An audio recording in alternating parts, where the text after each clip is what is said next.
All right, let's talk about one of the most incredible pieces of engineering you will ever own, your own eye. It's so much more than just a window to the world. Think of it like a personal, super high-def movie projector that's constantly running the film of your reality. So, how does it actually work? I mean, have you ever really truly stopped to think about it? How does the light coming from this screen magically transform into a thought inside your head? It feels totally instant, right? But it's actually an epic journey. Let's follow along. Now, to really get how this works, we're not going to start with some crazy complex diagram. Nope. We're going to do something way more interesting. We're going to follow just a single particle of light on its incredible mission. A journey from the world out there, through all the intricate machinery of your eye, and finally, into your mind. So meet our hero for this story. One single photon. A tiny packet of light. Right now, it has bounced off this very screen and is racing toward you at, well, the speed of light. Its final destination? Your brain. But first, it's gotta navigate the incredibly complex gateway of your eye.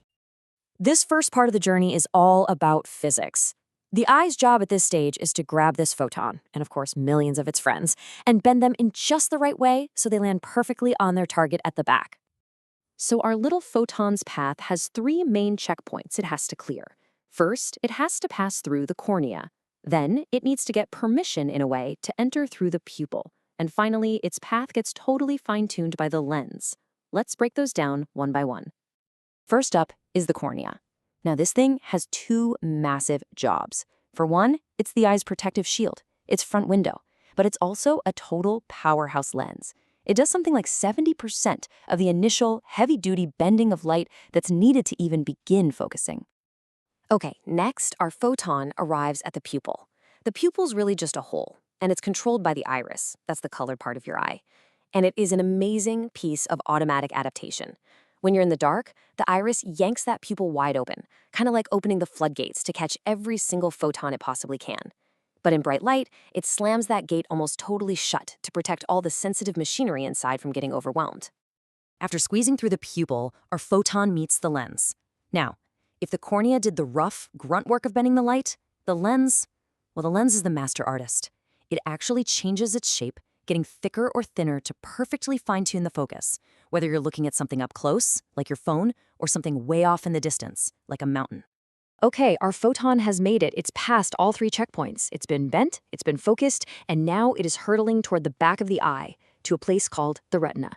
And this is where the story takes a very, very strange turn. You heard me right. That perfectly focused, beautiful image of the world that the lens projects onto your retina is completely flipped. It's upside down and it's backward, left to right. So the big question is, why on earth doesn't the world look inverted to you? Don't worry, we're getting to that.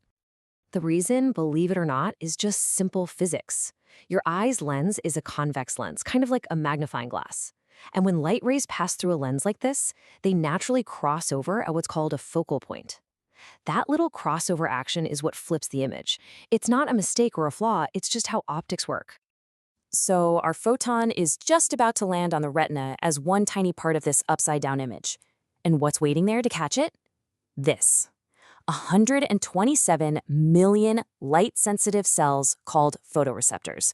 You know, that's more light sensors than you'd find in a lot of high-end digital cameras, all packed into this dense little forest at the back of your eye, just ready and waiting to catch the light. And touchdown! The photon's physical journey is officially over. It's delivered its little package of light energy. But now, all that information has to be converted into a language that the brain can actually understand. And this right here is the magic moment. The instant our photon strikes one of those photoreceptor cells, it triggers a chemical reaction. This whole process is called transduction, and you can think of it as a perfect translator. It converts the physical energy of light into a tiny electrical impulse. The physical world literally becomes information. This new signal then travels down the optic nerve, which is basically a data superhighway leading straight to the brain.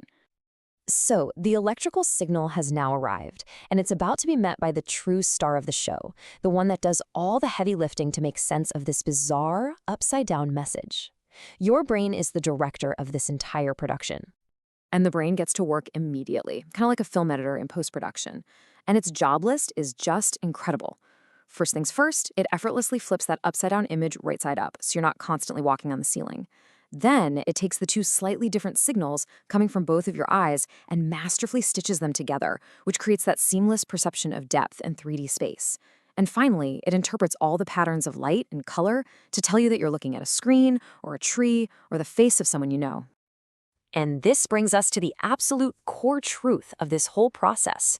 Your eyes, they're just the cameras. They're amazing pieces of equipment, but they're just collecting the raw data. The actual experience of seeing anything is an act of creation that happens entirely inside your brain. So when you think about that whole journey, from a single photon bouncing off a screen to a complex upside-down electrical signal, it all ends here. The rich, stable, colorful, three-dimensional world that you perceive all around you isn't a simple window on reality. It is a grand neurological reconstruction, a masterpiece that your brain is painting for you in real time. And that leaves us with a final, kind of fascinating question. If your visual world is an interpretation, a story your brain tells itself based on sensory data, then what other parts of your reality are being constructed just as actively? Something to ponder. Thanks for joining me.